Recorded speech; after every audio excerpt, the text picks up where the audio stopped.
Scandinavian country গুলোতে অনেক শীত, আমাদের আর কি শীত। ওনারা শরীর গরম করার জন্য মদ খায়, মদের পরিবর্তে আল্লাহ আমাদেরকে শরীর গরম রাখার জন্য মধু দিয়ে দিলেন। মৌমাছি আর মধুর মধ্যে আছে নিদর্শন, সাইন।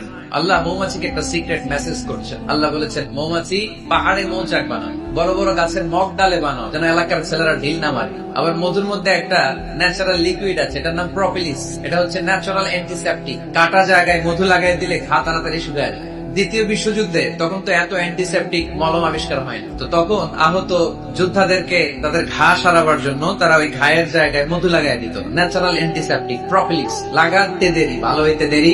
আবার অনেক মুরব্বীদের বাতের ব্যথা আছে না নাই, এই বাতের ব্যথা যে এখানে, ওইখানে যদি মৌমাছি কামড়ায় দেয় ব্যথা ভালো হয়ে যাবে। ইজিপশিয়ান এক ডাক্তারকে দেখলাম, তার রেমিটিক ফিভারে আক্রান্ত যে সমস্ত পেশেন্ট তাদেরকে ডাইকাইনা জামা খুইলা ওইখানে মৌমাছি বসায় দেয়, আর মৌমাছি হুল ঢুকায় দেয়, আর রোগী চিৎকার শুরু করে দেয়। কিছুক্ষণ পরে ব্যথা ভালো হয়ে যায়। কোরআনে আল্লাহ তাআলা দুইটা জিনিসকে শেফা বলেছেন, এক হচ্ছে কোরআন আর হচ্ছে মধু।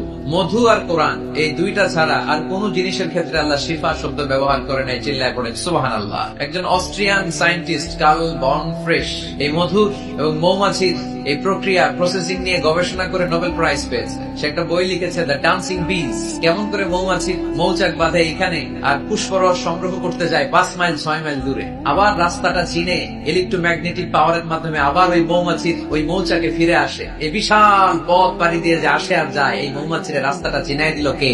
এবং তিনি গবেষণা করে পেয়েছেন, আমাদের পেটের ভেতরে পাকস্থলী একটা, কিন্তু মৌমাছির ভেতরে পাকস্থলী দুইটা।